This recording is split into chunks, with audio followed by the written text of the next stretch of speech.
Finland is one of the most interesting markets in the world for somebody like me because I'm unemotional, meaning marketing to me is just, whether it's outdoor or Google or Facebook or Snapchat or Instagram or drawing on a building or a flyer or television, I'm just unemotional. I don't care. I don't love digital. I don't like technology. I like attention.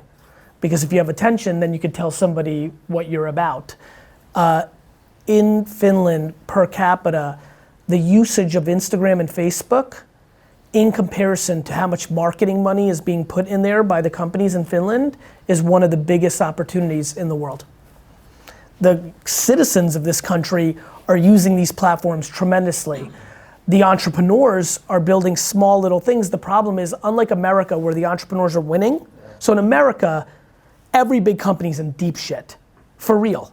Like big company, like every industry, including Pizza Hut and Domino's, big trouble because they're spending money on television and outdoor and direct mail, and little startups are spending it on Facebook and things of that nature, and it's happened overnight. That's exactly right? What we were talking about. Here. What happens here is entrepreneurs start winning in Finland, and then they realize how much it works, and they leave. Because the market's not the biggest market. So when they see how big the arbitrage is on Facebook, they go to the Nordics, they go to Europe, they go to the US, they go get funding in the US and start up. What that's done is created a very interesting environment here in Finland, in my opinion, which is the big companies are wasting money on traditional stuff that got them here. The entrepreneurs are spending money originally, but then leave. And you have to understand why I'm so in love with Facebook and Instagram right now. It's a marketplace. There is no floor. Unlike when you buy an ad on Facebook, if it doesn't work well and you try to spend a lot of money, it stops because their most valuable thing is the person's attention, and bad advertising is bad for them. Whereas when you run a bad print ad or radio ad, they'll take your money. And so to me, there's an enormous opportunity. Influencers, when I think about fast casual or food space, I would probably map all 5,000 people that matter on Instagram in Finland and pay them to give awareness to your restaurants. I think the arbitrage in this country isn't. That's why when you said all locations here, I perked up. I was like, okay, they're going to be very interested in what I have to say. I would spend 90% of your money on Facebook. You have to, and I'll tell you why. Because it's a moment in time. My energy is based on resentment and regret. I'm very famous in my circles for building my dad's liquor store in 1996 from 3 to 60 million with no money because I figured out Google. But the truth is it should have been 3 to 200 million. I didn't spend enough on Google. Because marketplaces eventually correct. Right now, I know for $4 to $7, I can get in front of 1,000 people in Finland on Facebook, and they're paying attention. And in 4 years, it's going to cost me 80, and they're not going to be paying attention. Yeah. That's it. Moments in time. So not that I ever believe spending 90% of any money on anything is the right idea, other than if you're in the real estate business, if you're right about the beachfront property, in that moment, you should buy all of it. It's okay not to do other projects. That's how I feel about Facebook and Instagram right now in this country. Yeah. The question there, is it because the average digital spend in Finland compared to the average usage is yes. a discrepancy? That's exactly right. Okay. And unlike other markets where the entrepreneurs and the venture capital based companies fill the pipe and get the prices up, people leave here. Yeah. Got it? That's the opportunity. Yeah, that's why I'm here. Yeah, that almost makes me think that now that we're talking about the no pizza concept, should we actually be considering or creating the no pizza concept and just exporting the buying format and the product? You can produce it almost anywhere, but you wouldn't actually have a concrete space. You would just buy it and consume it home. I mean, the leap there gets more logistically and operationally. I think at its bare minimum, like for example, the 270 locations, what's that called again? I apologize. The first pizza place? Cody. So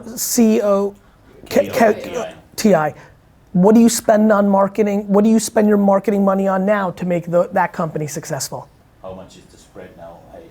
On TV, which is Anything, gonna be, across the board. TV, TV, out of home, advertising, both digital and out of home. Yep. Yeah. And then radio. Yep. A little bit. So How much is- and online? Roughly and 3 online. million. How much Euros. euros? Yeah, 3 million. 3 million. Yeah, three roughly. And how much does TV get? 40%. And then out of home 10, 12, and radio? 8 to 10. And then digital? Digital 35. And within digital, what is it? It's I can't give you another. No problem. Yeah. To me, what I've seen over and over again, before I convince the founder or the board to move the big numbers, usually the 35% is where I focus first, because digital itself has a lot of bad stuff. You know, in the way that I think, you know, there's traditional digital and there's 2018 digital. Most of my clients and a lot of what I see in the world spend it on programmatic and search and banner and not enough on social and influencer. And then there's the question of, are you doing sales or are you doing branding? Because that's a whole mix in itself. What's the ROI? Is it a transactional in-store foot traffic sale, delivery sale? Like, how are you breaking up brand? Such a confusion. I've been surprised now going through it the last 10 years. I'm surprised how many people think they're marketing, but what they're doing is selling. It's sales. Everything is based on, well, it costs us $9 on Google to get this $10 pizza. We make $3 profit. That's not good. What's the LTV? Da, da, da, da, da, da, da. And they're not thinking about the brand or the long tail or the arbitrage of creative or all the other variables that actually play out. I don't buy Nikes because of a sale. I buy it because it won on brand. And I think a lot about that.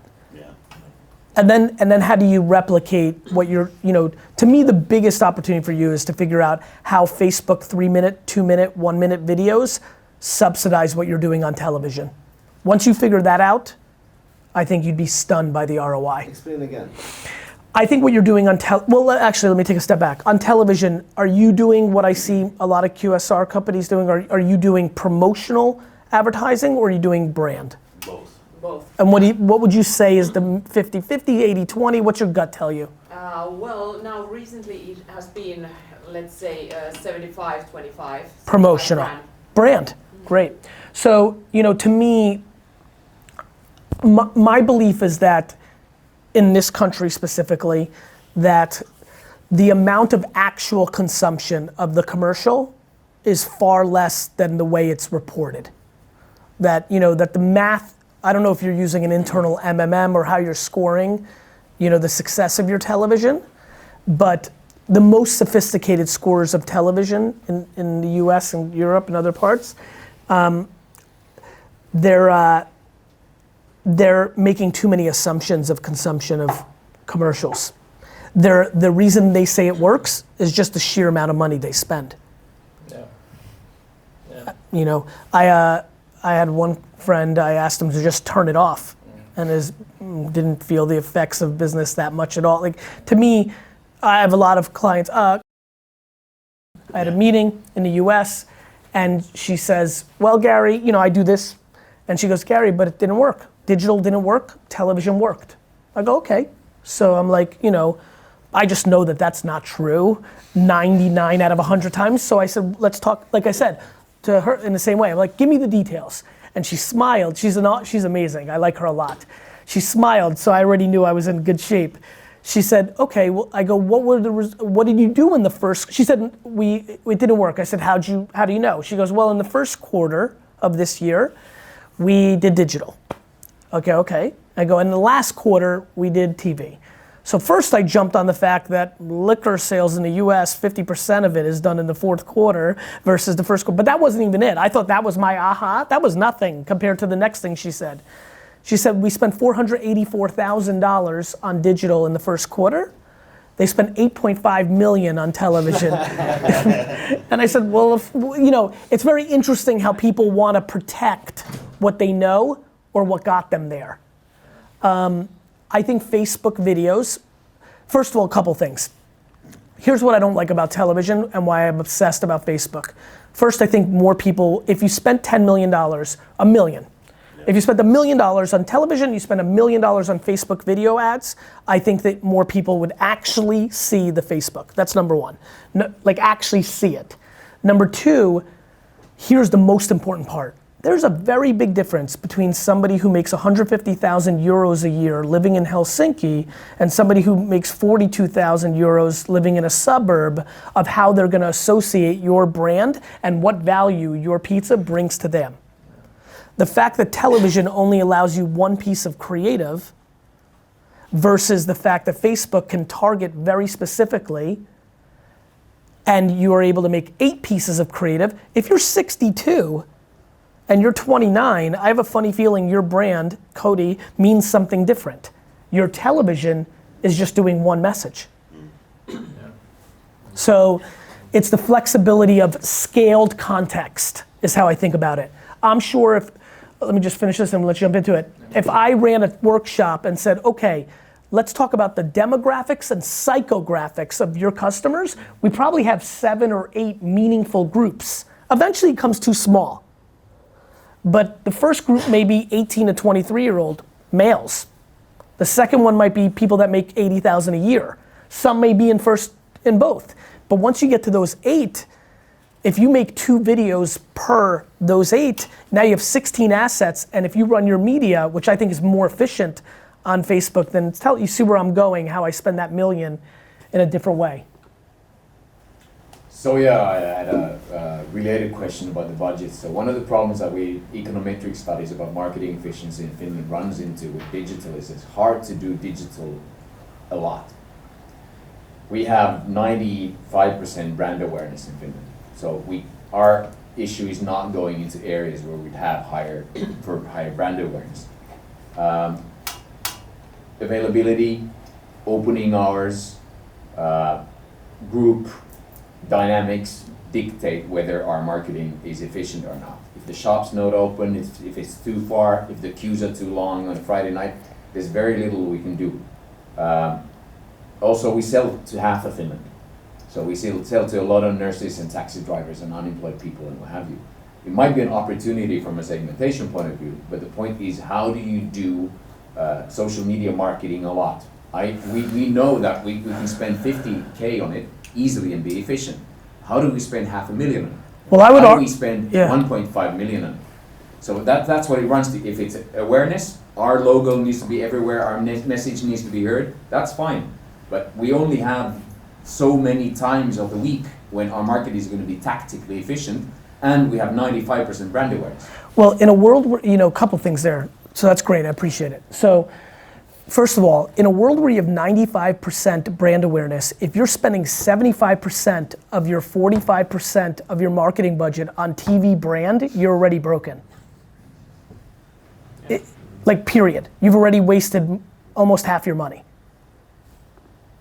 Right? If you really think about that, you're doing 75% brand on 45% of your overall allocation on television in a 95% awareness marketplace that's confined like that. That's already just the wrong strategy. Number 2, I would argue, first of all, scale is not an issue for Facebook. It's just not. This is a very common question that I reach. Facebook has more scale in actualized consumption in Finland than television does. Actualized consumption. Facebook, when you add Instagram with it, has more scale. So you could, back to your point, if you want to do it, which based on what I'm hearing right now, and obviously I'm just picking up cues here, already doesn't feel like the right move for you, based on those metrics that you just fed me. But you could spend an enormous amount of of your allocation on Facebook. The problem, to your point, and it's a smart point, is at $50,000 you may like the CPM costs. At $400,000 they're going to go up and you're not going to like them as much. To me, when they're actualized, and this is the most important part of this conversation, they're dramatically cheaper than remnant television. Because we're making, again, like I said, we're making too much assumption on what's actually being consumed on that 30-second spot. Plus, back to my prior point, the creative is not relevant because you've got one vanilla message for the entire country. Even more exciting to me, to your point, and you picked up on it, is if you're talking about opening and closing and things of that nature, the number one most effective thing I'm doing in the US is running 1 mile radius of Walmarts and Dollar Generals and Sonic restaurants, back to your business, and Ruby Tuesdays, back to your business. When you get into 1 mile radius and things of that nature, you don't need to be wasting your dollars and at the same level. You know what's incredible? The flexibility of a platform like Facebook is I think of it as day trading versus long-term mutual fund investing. You know, you're talking about very narrow things. You could, back at home, be turning the levers based on all sorts of variables, including if you're talking about long lines and things of that nature. Like, I mean, the amount of granular flexibility that you can spend your media based on the realities of your day in and day out business is pretty remarkable.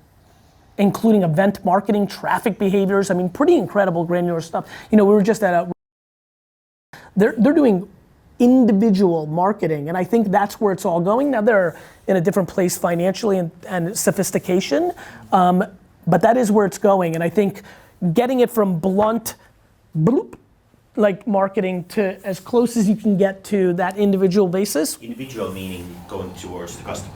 They have a great advantage that you and I don't have, which is like everything lives within their ecosystem. They see every behavior. That's something that you're not going to be able to get to. But on the flip side, if you're doing 10% of your transactions now done by a mobile device, you're starting to pick up real data. You're going to be able to do some pretty remarkable things.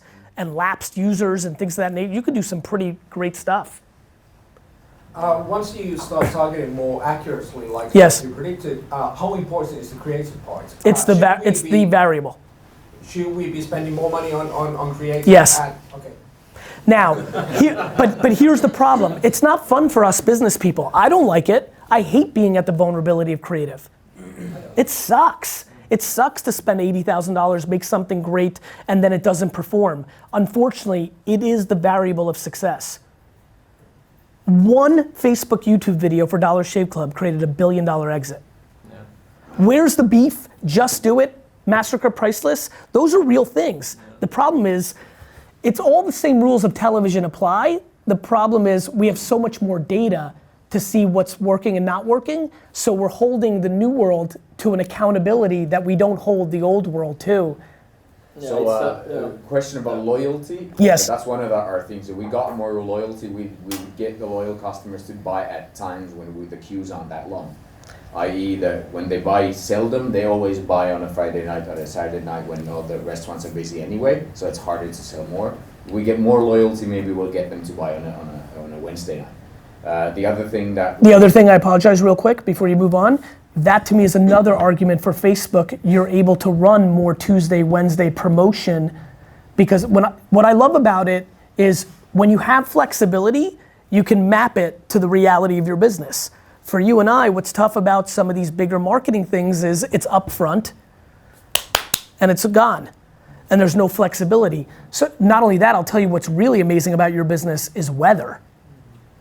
Yeah, it's a huge variable. So again, you know, to me, when you understand your business, you could be spending it on, you know, this is rare weather I hear, so I'm very excited. You know, but you know, I think one of the other things to think about is the flexibility. I agree with you, like the Tuesday, Wednesday, Thursday thing, you know, super fascinating to me. One, targeting those, you have first party data now, right? You have those 10%. Running them in Facebook and Instagram to drive transactions Tuesday through Thursday, or I don't know how you built your app or what the product is, just direct messaging and things. I mean, that's incredible. I mean, to me, you want 100% mobile usage if you can help it. Yeah. So you should incentivize it at all costs. Yeah. Any other ideas on loyalty? Incentivize at all costs. We're doing this for my dad's liquor store now. We're basically pricing things fundamental. We are basically forcing you to give us your data, meaning I think that you guys have the ability. I would look at your highest profit margin items and come up with Tuesday, Wednesday, Thursday sales predicated on them buying that only if they do it with the mobile and just start, I would start jockeying your products to force behavior to get them into the system because that data is more valuable than the profit margin. Petri, your second question. Yeah, I forgot. I have a question there. From my experience, Facebook is more brand and Google is more transaction driven. I think that's right, except that we're starting to see a lot more DR capabilities in Facebook for the most sophisticated. Okay. But you still would suggest, in our case, where we have 95 brand awareness, that we would still spend 90% on Facebook. Yeah. Why? Because I think that it's clearly, based on what I'm hearing, the place that you, first of all, compared to Google then? There's a couple things. One, I think that there's two things that are super interesting. You know, again, this is intuitive, and let me break it down. Number one, I think that there's 95% brand awareness, and then there's 95% brand awareness. You know, there's assumptions here of our brand awareness that I'm sure are right when they're at those numbers, but there might be a bigger delta than we realize. I'll give you a 30 years biggest pizza chain in the country. Understood. I believe that. I think what's happened over the last 7 years, and this, by the way, I'm making this answer based on Coca-Cola. So I think that no matter how successful you are, you're not more successful than Coca-Cola in America. And I think when we looked at their Gen Z and Gen X numbers, they were staggeringly surprising. Because I think when you start thinking about a 25-year-old in Finland, you might be stunned how little they've ever, now they're gonna know it because you have a lot of locations, I get it. But they may not know it the way you think they know it, is number one. And then there's contextual brand awareness. One of the great things about 95% brand awareness is 95% brand awareness. One of the terrible things about 95% brand awareness is 95% brand awareness. Meaning, there's a lot of people that have a certain point of view on your product that is entrenched. You know, they might just know the logo. They're just entrenched. And I don't know. I mean, I'm shooting so blind right now. I'm trying to bring value. One more, But real quick on that, my friend, just let me finish this. Your ability to, at scale, back to the 7 segmentations, change perception to create more percentage of wallet and better LTV is far greater than I think most people realize. competition is that we're 300, but there are something like 11 or 1,200 pizzerias in Finland which don't pay tax, which is single entrepreneurial run, you know, shady business. And they serve a pizza with a up to 60% cost benefit because they don't pay tax, they procure their stuff from wherever, they don't pay employer costs and that kind of stuff, and they will sell a pizza for $4.90, $5.90, $6.90.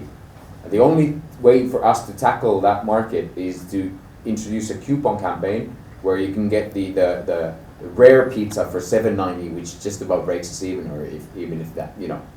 So that's the biggest market. That's the biggest challenge. We're against criminals and tax evaders who at the prices would never be able to even, you know, pay for the cost, not to mention the profit. You know, and that's a fact. And we need something there. How would we use any engine to be able to approach the kinds of people who elect to go to an illegal? I understand.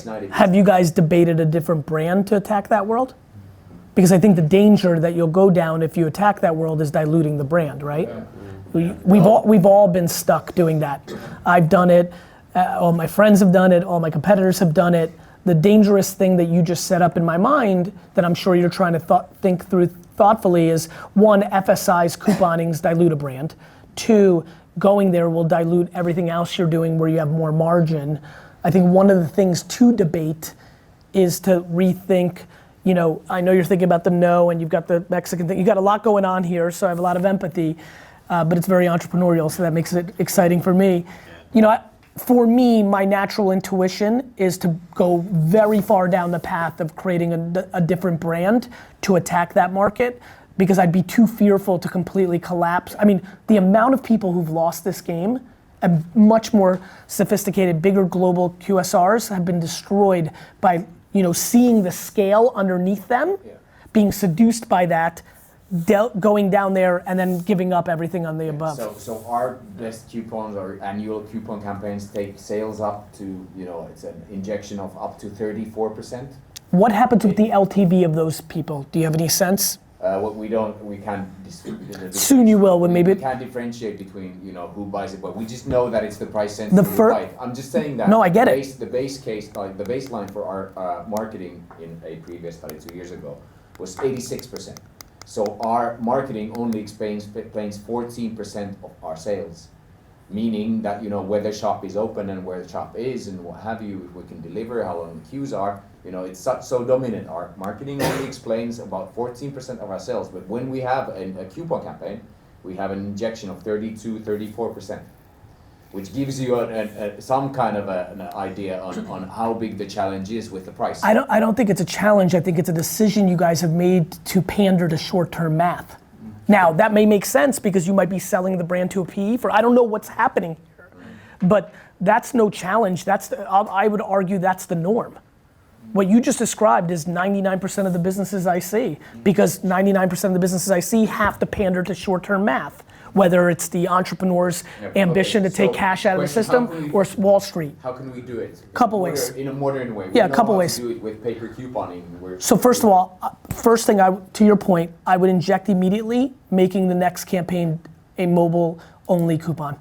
I would force through paper over time into your own system because you'll be able to do so much more. So I would literally use paper. Think about this is funny. By the way, talk about eating your own dog food. Literally yesterday morning, I approved a direct mail piece, which I rarely do, for my dad's liquor store, where it's only about getting them into the mobile club card, which is in your wallet, the wallet app. So I'm literally giving the advice I'm taking. I would make the next big, so how often do you do that? Well, we have the next one in next June, which we have decided to do only digital. We dropped the paper coupons out of that campaign. Yep. But I don't know how much is the media investment now for the digital coupons versus together with paper and. To me, getting them into the mobile device and owning all the data is so valuable that I would, again, depending on your finances, depending on your long-term finish line, I would be willing to lose money to get them in, because once they're in, you don't have to spend all the money on paper or digital ads, you're remarketing within yourself. The reason I use the wallet is I'm using an app called Pop Wallet. So the club card is in their wallet, the way your flight, Finnair stuff is, but it also gives me the ability to text message them and push notify. You get a push notification. So I'm amortizing down my advertising costs because I've got them in the funnel and I got the first party data. In essence, I don't give a shit. Like, to me, it's, especially because it's my family business. For my dad, he's gonna keep it until he dies. So to me, if I can amortize it over 20, 30 years, right? I think the biggest piece of data that I don't have sitting in this room is the macro long-term financial ambitions. Whether it's, if you're not looking to transact on that business, Cody, in the next 5 years, I would go so hard and spend so much to just keep the lights on, but get all the first party data in, because you back to 95% and owning the market. Yeah, I just wanted to ask both of you and Gary, isn't this also the brand awareness problem completely? You're saying, we have the competing against illegal pizzas, right? And me, I'm a user of Kotti Pizza, I was. And to me, no matter how green you make it and how green logos you introduce, which you have done recently, my brand awareness is from 10 years ago. You can't change it, right? That brand awareness is there and it's killing your We brand. learned it already. Yeah, so Talk to me. You said killing and you said was. So, talk it out. the brand So awareness why were you why? Cheap pizza, bad ingredients. Right? Okay. But now you're not cheap anymore because you have other pizzas and you're trying to make good ingredients, but I'm putting you in the same box with all the guys who are cheap pizzas, bad ingredients, but you're not cheap and you look green, but I don't know if you're green, I'm not going there, right? So the brand awareness is actually hurting you. And so to me, the biggest thing is, I agree with Gary, like new brands. well, what excites me about what you're saying for me, and as we're breaking this apart, is, okay, how old are you? 32? Good. I'm telling you right now, you have no chance of getting him on television commercials. No. It's getting half your money. I don't have television. Like, The last time I saw TV was 5 years ago. you just have no chance. Like, have you guys looked at the OTT numbers in Finland? Like it's over. So, to me, that's exciting because I'm like, okay, he's a 32-year-old dude who can afford it. So we need to make contemporary creative. That's a 2-minute, like maybe it's like, first of all, you have a very big asset. Him in a video being like, motherfucker, I know what you think, but let me tell you the truth, that has a way better chance of changing his brand perception back to the 95%, what's good and bad about it. My intuition, again, as I'm building blocks here of knowledge and context, it feels super right to me where I'm going, and I'll tell you why, because it's working for everybody, because what I think everybody's struggling to comprehend is that it happened, not that it's happening.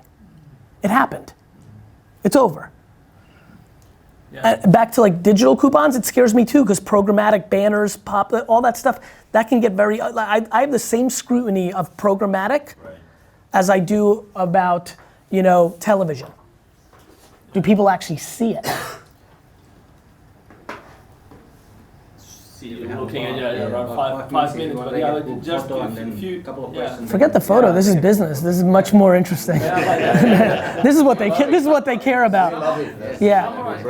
The challenges that we are facing, because the past 3-4 years have been really fast growing. We came from a bankruptcy into being the shiniest That's star great. of the block. And why did that happen? Well, there are several reasons, but I mean, you get lost on the way. How much is a lot?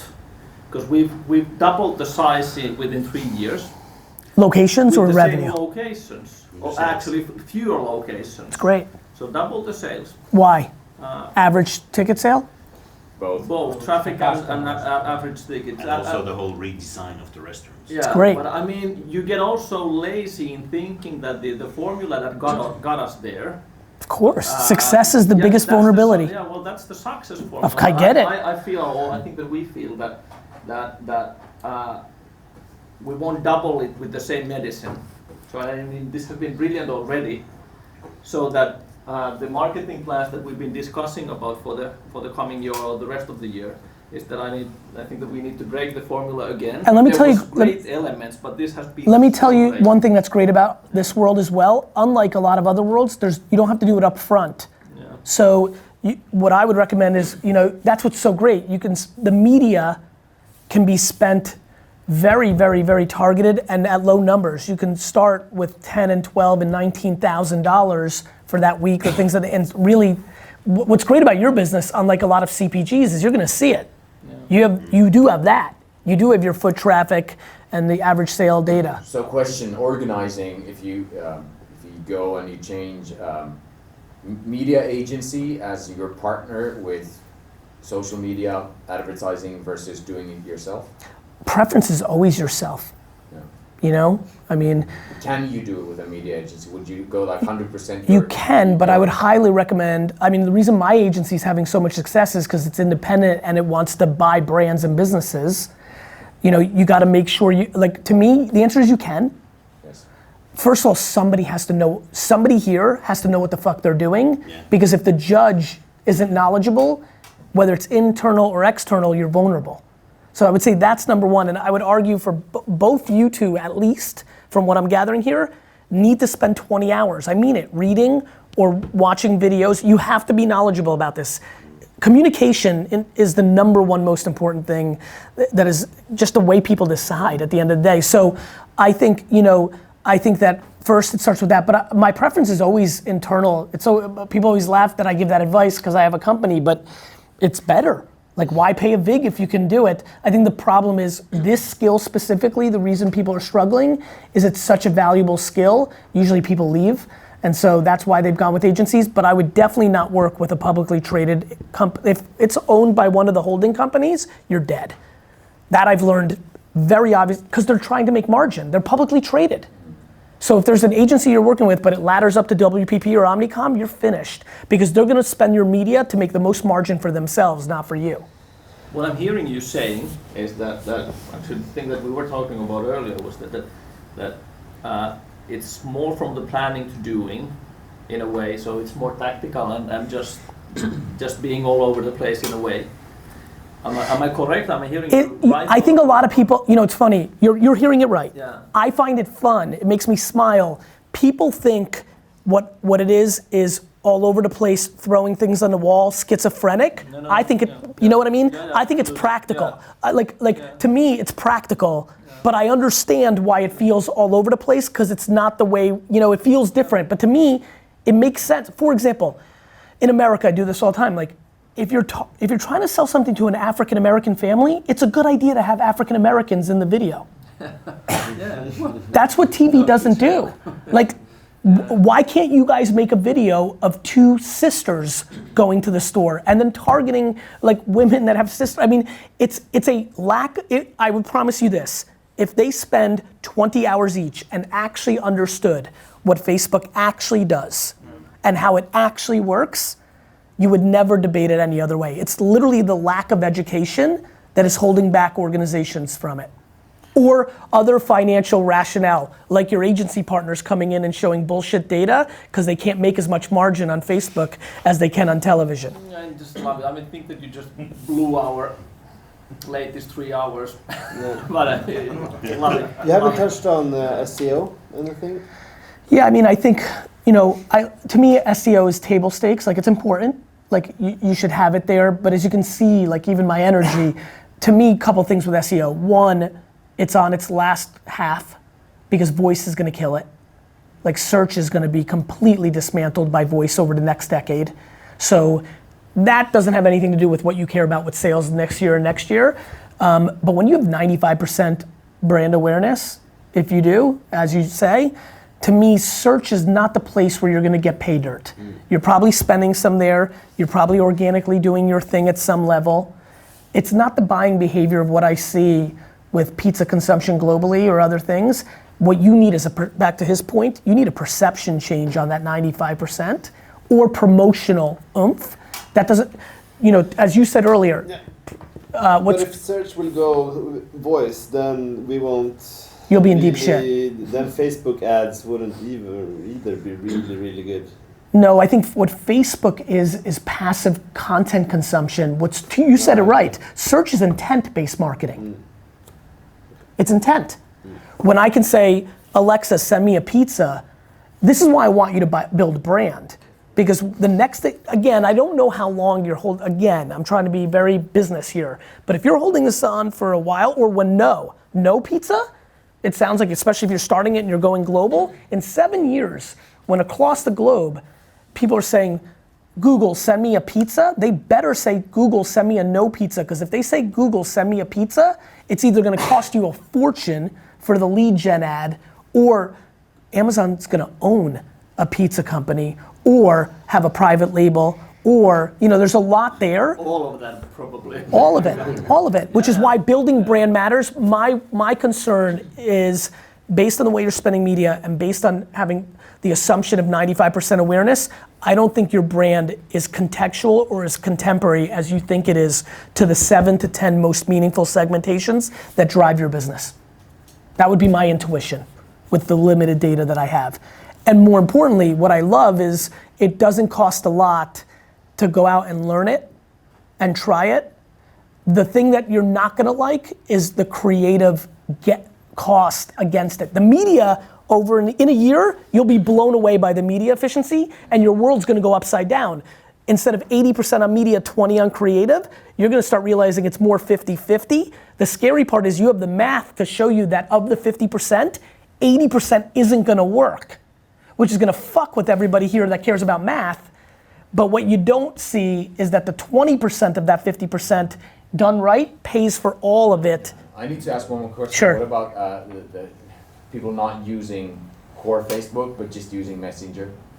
So Messenger, that's a great question. I would, thank you for asking that. I think Messenger is a really important place for you to look at because you can use AI and probably supplement an enormous amount of what you're doing from the ordering and the app standpoint. I think Messenger is an incredible product. That's what we have, started with the chatbot ordering. It's great. No, but I'm talking about advertising and how do you go like heavy into like, again, how do you spend 500,000 on Messenger advertising? I wouldn't because I don't think you can yet because exactly, but that's the question, you know, because core Facebook usage going down, prices but it's coming up. but it's not yet. But it's not. But to your point, we'll worry about that when it happens. Like to me, I'm not worried about 2020. It's why I even hesitate. For 1 year. To me, again, I said it earlier. I'm unemotional. Like if you told me Facebook and Instagram and Twitter are gone tomorrow, I'm like, cool. Where's everyone? Where did everyone go? Last question, I think, then we have to. And Is it yours? well, I would love to. Go ahead. I would love to hear from Gary, you know, because we juggle a lot of food concepts. And as we speak about food, we live and breathe. Yeah. What's your take on future food? I think the customer is disproportionately educated. And I think that is the only thing that I would spend time on. I spend a lot of time, my business partner, Steve Ross, is worth $14 billion. He bought into, Michael Chang and a bunch of, Danny Meyer, I'm very close to. I own a company called Resy, R-E-S-Y, which is a global leader in this space. This is a space I'm very fascinated by. Here's my punchline. Number one, if you follow current trends, you'll always lose. So for example, if you ask me if you said to me, Gary, you've been adopted by us, and now I moved here and I live here, and now I have to open up one. The company I'd be working on right now with the team is something that is not healthy. I think what you need to think about is the customer knows everything, but all customers don't need the same things. So I think we're all going down the same path of healthy, this, that, and the other thing, which creates supply and demand. It's the way I think about marketing. So I think the white spaces, like in a world that is very complicated and we have all these issues, it's been very fun for me in the last year to watch mothers care a little less if their kid's having something unhealthy to eat in a world where they're worried about racism and bombs and like, it's funny how we get caught in our current. So if I told you anything as you're thinking about concepts, it gets very easy to get seduced by the current trend without realizing that in 4.5 years that ball has moved, and that if you actually look at the data, the amount of unhealthy food consumed to the amount of healthy food is not even close, and more importantly, can you kind of take ownership of indulgence or escapism? I would say escapism with food is very interesting to me, which is like, it's okay to have a Sunday. As a matter of fact, it's a good idea. Stuff like that rings true to me. Everybody's trying to do salads and kale and fucking vegan, and it's great. And by the way, it will continue to grow, but everybody's going there. Quadruple bacon on Sundays.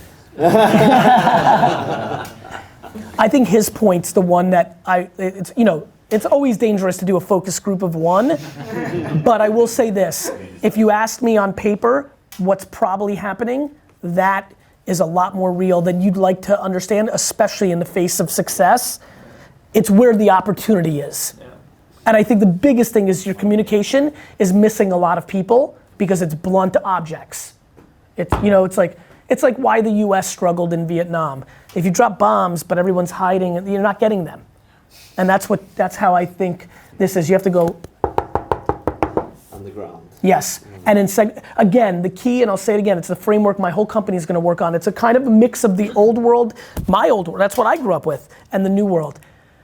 You sit and say, how many groups matter? College kids. People of 40,000 income because it's a low cost food. Like you just keep writing every group, and then you look at it and go, okay, we've written 38 groups. People that like sports, it could be psychological, it could be women. It could be demographics, it could be 29 to 34-year-old women. You just write them all of what you know, and then you decide how many are actually meaningful. So you have 49 of them, you get it down to 6, and then you make 2-3 videos for each of them. That is a very fertile opportunity for you in this market. So that's the recipe for the next double. And you have the video star already. Yeah, we do. No extra cost. I'm telling you, I would use him. Yeah. I would use him because one of the other reasons I'm here is entrepreneurship is a very unlike other places like let's say Southeast Asia where it's outwardly on a pedestal. It's very intriguing to me, the psychology of the Nordics. Entrepreneurship is on a huge pedestal, just quiet. What was And the so I most think- amazing thing that you saw today?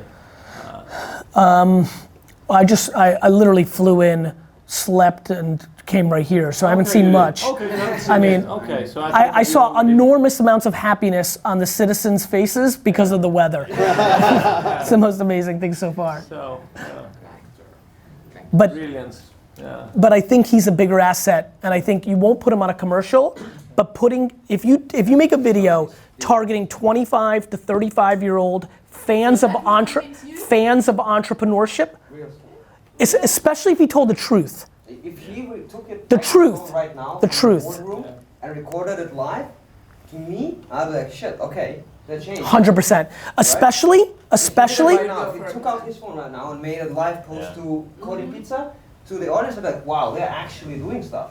Instead of like, I can see when you spend money. 100% it would work. Especially if he addressed something with truth. Yeah.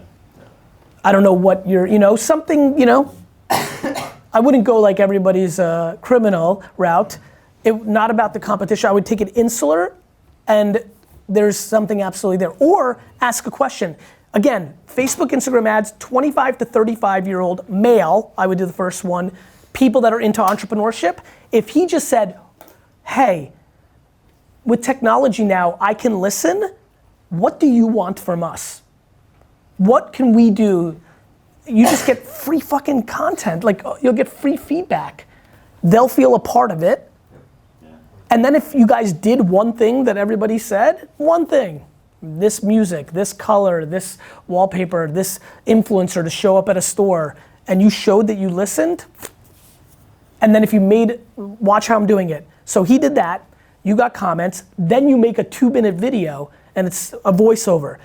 Our CEO went out and asked the citizens of Finland what you need from us. And then imagine the video, it's showing him talking, and then you responded and shows all the comments, and we've acted on it. So you circle one where you change the music, and then it shows you guys in a meeting with the best DJ in Finland, and he's talking or she's talking, and then you do and then you run that ad, that 2-minute video of it's very meta. You can build.